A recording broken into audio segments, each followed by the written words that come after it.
Hello, Fatima. I hope I'm pronouncing that correctly. TJ and Luke.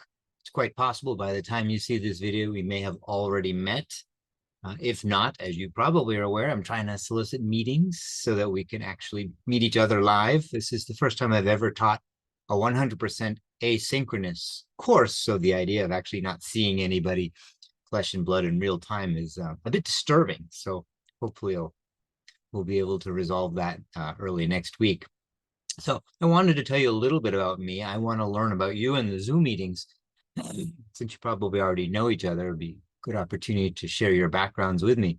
But a little bit about me and my background in public use management and tourism. I've worked in academia, nonprofit, for-profit, as a consultant planner, interpretation, museums, and the Smithsonian. I was a Peace Corps volunteer. For those who don't know, it's an agency of the United States that sent me to Costa Rica to work for 2 years as a volunteer with the old National Zoo. I've worked in a wildlife sanctuary. My master's project was done in agrotourism in Ecuador. We'll talk a little about that example later in the course. And to give you really the introduction, I mean, I worked for a nonprofit called Rare Center for Tropical Conservation, and they really focused on grassroots development of ecotourism, and that's where I really got into it. Aside from a summer I spent at the wildlife sanctuary, and I want to read you the introduction to how I got started, especially in this field from a holistic perspective. So I'm reading this from my book, which several of the chapters will be assigned for this week. This course. So here we go. 86 years after the Titanic sank in the icy seas of the North Atlantic, that's because in the forward we talk about the Titanic, the president of Pico Bonito National Park in Honduras, Fito Steiner, approached me with a question. He said, "We have $5,000 from the Angelica Foundation to make a public use plan for the park. Do you know anyone who could help us do it?" At the time, I was only a 28-year-old conservationist working with a small group called Rare Center for Tropical Conservation, based in Arlington, Virginia. The organization had hired me to train local bilingual nature guides around national parks in Honduras. So I had already known Fito for a couple of years. So that kind of request hardly seemed out of the order. So I replied, "I don't know, but we can certainly look around." So Fito and myself, we checked contacts, searched the literature, surfed what existed of the internet back in 1998. Through this informal survey, we glimpsed the park planning landscape in Latin America. And instead of finding a consultant or methodology that we could recommend, we found a landscape strewn with dead and dying protected area plans, partially and totally unimplemented, populating office shelves under dusty stacks of long lost documents and virtually banished to floppy disks. I'm not sure how many of you know what a floppy disk is or was, and computer hard drives. So I summed up my findings. "I'm sorry, Fito, there's nothing out there that we can recommend." So since Rare specialized in ecotourism development and facilitated grassroots conservation, I continued, "But maybe we can help Pico Bonito write its public use plan. I'm sure we could come up with a methodology at least as good as anything out there." So when I presented the idea to my boss, Brett Jenks, Brett replied, "Fine, but I don't want another plan lying on a shelf. If we're going to do this, we need to figure out what the implementation barriers are and try to avoid them." So that was kind of the very beginning of my quest in tourism and visitor use management to find some of the deeper roots on a quest towards a more holistic understanding of the challenges that we are facing in management. And that's partly what I want to share with you in this course. So there's a few things I wanted to also mention that when I talk about this course, even though there may seem like a focus on nature because of the nature of the certificate that you're currently working in, I talk about all kinds of heritage. I don't really see much distinction between natural and cultural heritage because, in fact, all nature has been affected by human culture. Even the concept of nature is a human cultural manifestation, and all culture is heavily influenced by nature in some way. So rather than just saying heritage for everybody, since a lot of times the nature people don't like the word heritage, they think it means cultural heritage. I like to say natural cultural heritage. So I'll be using that term throughout the course. And a few other terms I just kind of wanted to put on the table, so maybe they don't confuse you as we move through, is I make the distinction between resources and heritage. So heritage is basically any resource to which we ascribe special meaning, right? A forest may be a resource, but a particular tree or a particular grove that has some sacred value or a personal experience there, that becomes special and that becomes heritage. So oftentimes in our society, especially in the United States, we talk about natural resources because of our long tradition in resource exploitation, but oftentimes we mean heritage, and much of the world uses the word heritage. And I know we have a couple people from outside the United States, so this may not be news to you. Another distinction I like to make is between education and interpretation. Now, they're both branches on the communication tree, along with others like social marketing and propaganda and information. And the difference between one branch and the other is basically the objectives they're trying to achieve. So while education wants people to usually increase their knowledge about something, interpretation is that branch of communication that looks to deepen the relationship between a person and an interpreted object, or more in our context, between an audience, say visitors, and the heritage of a place or a place. So deepen that relationship, deepen that appreciation, transform understanding, widen perspective. That's what interpretation tries to do. It doesn't try to teach information, although, of course, information is part of one of the inputs. And interpretation is typically what we use with tourists and typically what we use in protected heritage areas. So also the concept of public use versus tourism and visitor management. You may obviously are all familiar with tourism as a concept. Visitor management's kind of self-explanatory. You know, how do we manage the visitors that come to protected areas or heritage areas, which could be museums and aquaria, botanical gardens, any place that has some kind of heritage attached to them. And then public use, which is basically the same as visitor management. It's public use is basically any non-extractive value except for perhaps sports and science in a protected area. But I'll go down and read the definition. In fact, I'll read the definition right now. As my organization, which I didn't mention, I'm the executive director of the PUP Global Heritage Consortium, and it's a nonprofit that seeks to support communities, heritage communities, to better protect, manage, conserve natural cultural heritage from a holistic focus. So we've developed a lot of work. The PUP in our name, the PUP Global Heritage, stands for Public Use Planning or Visitor Use Planning. And that goes way back to the late 90s. Actually, as a matter of fact, when I read that introduction to you, I was with the Public Use Planning program, which eventually turned into my nonprofit. But the definition that I've always used is public use includes all touristic, educational, interpretive, recreational, and investigative uses by visitors who participate in activities that do not extract, except for sport and research, or introduce resources into a natural cultural protected area. Public use does not include extractive activities for commerce or subsistence, such as logging or mining. Just to give you an idea, there's no quiz on that definition or any of these definitions, really. So another one important is a really important term for me is implementation. As I mentioned in the story that I just began, implementing plans and policies is critical and an area which we have really failed in a large measure, not just in our field, but in many fields.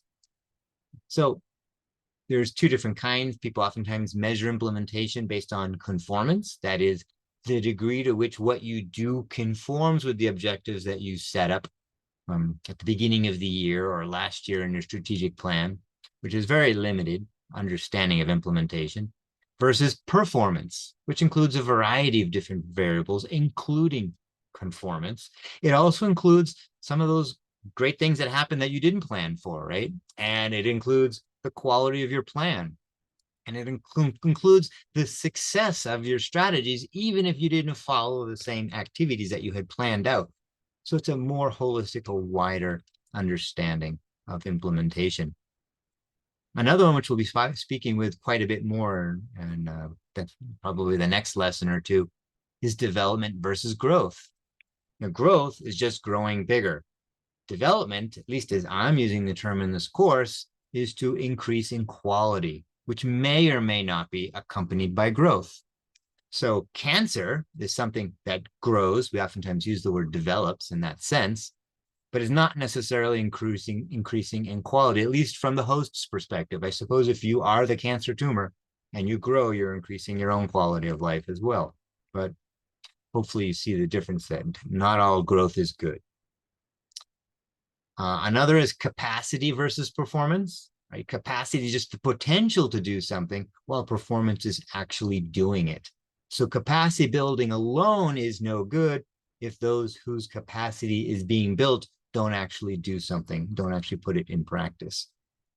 Another is sustainability versus resilience, right? Sustainability is to maintain a certain status, a certain state, or even a certain trend, while resilience is the ability of a system to absorb impacts and still maintain its essential functions. Doesn't mean it won't be changed, but its most essential functions, its goals or objectives remain the same. And all systems have goals and objectives. The last thing I'm going to mention very briefly is visitor versus tourist. Of course, tourism focuses on tourists, but most protected areas have a variety of different kinds of visitors, not just tourists. And we'll talk about those in the very first lesson. So I wanted to briefly now go over the course structure. To do that, I'm going to share the screen so we can actually see it online. I will be opening this course up. Well, by the time you see this, obviously, I would have already done so. So let me share, and then we will go through this very briefly, because you'll get plenty of time to study it on your own. Okay, hopefully you can see this. So in the introduction, we have an introduction, which gives you a little overview as to what the course is about. Whoops, need to sign in. Sorry about that. There's always technical catches. And for some reason, it's not letting me sign in.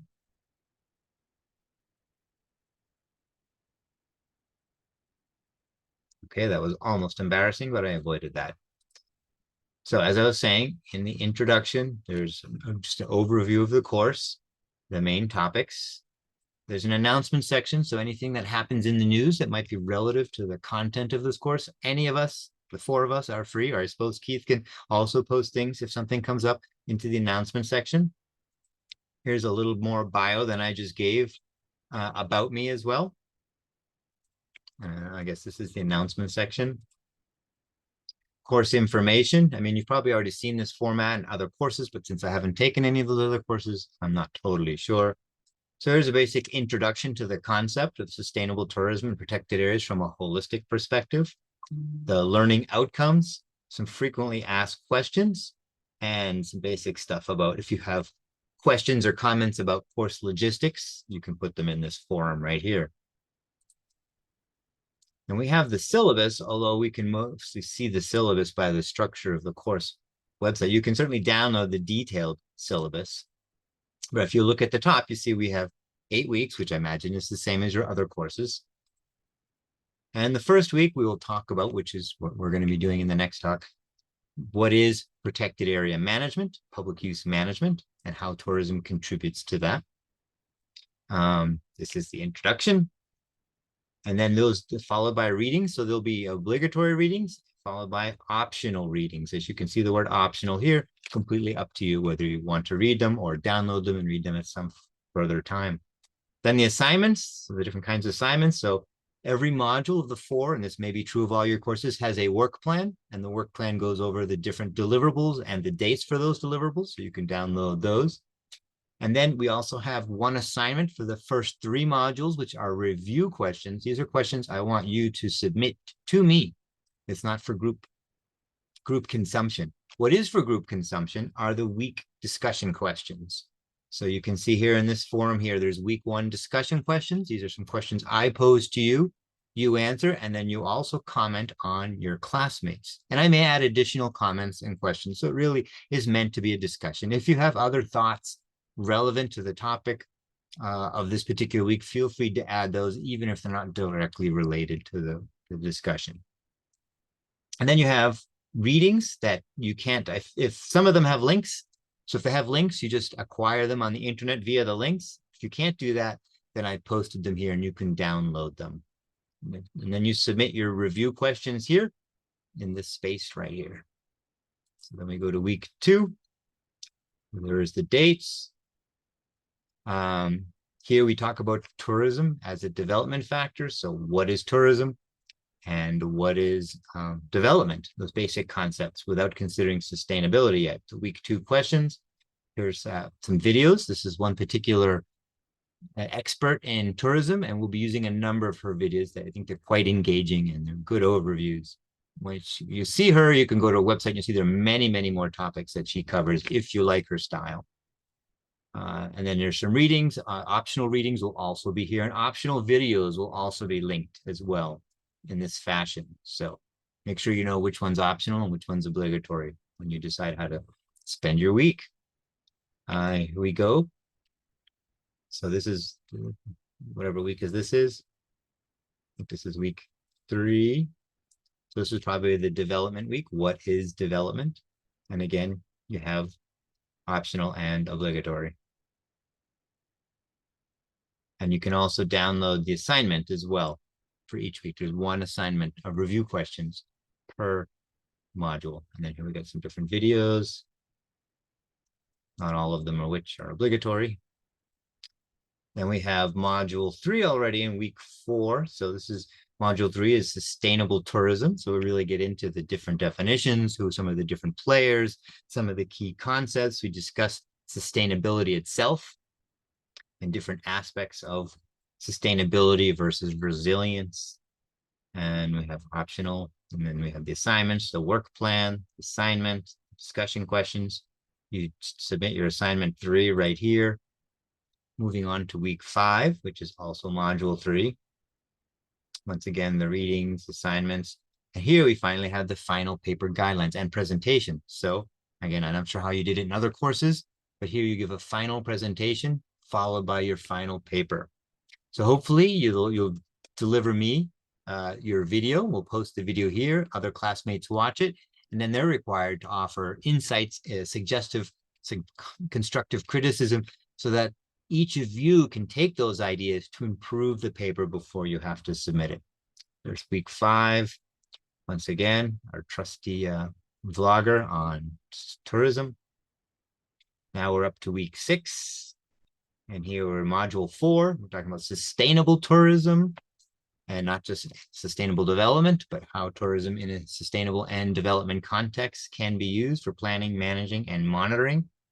Once again, obligatory and optional assignments, your module 4 workshop, your week 6 discussions, and a couple of videos. All right, correction, 3 videos.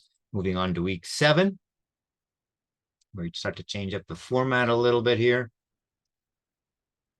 And there's no assignments in week 7, and there's no discussion questions in week 7, because you're now working on your final presentation and your final paper. And finally, in week 8, you submit it. Everyone watches the different presentations. You take feedback on those presentations to incorporate into your paper, hopefully. Here's the work plan for week 8. There is actually a 1 reading. And I would say that our textbook, if you will, is a book published in 2018 by the International Union for Conservation of Nature called Tourism and Visitor Management in Protected Areas, Guidelines for Sustainability. So we'll be reading majority of those chapters during this course. We'll be reading a few chapters from The Future as Other Plans, my book, along with Steve McCool's book, and a variety of other sources. So we do have the discussion of presentations. You put them here, you put your final presentation here, your final paper here, and chapter 9 of my book, This Future, is optional. I actually recommend you read chapters 5 through 8 before you go to 9, but that's up to you. If you don't intend to get the book, then just jump to 9 and finish it up. So folks, that is essentially syllabus. Of course, you can read the document itself and you'll see the other details. So hopefully that's good enough for an introduction. I can't wait to start the very first lecture. So I'll see you in a little while.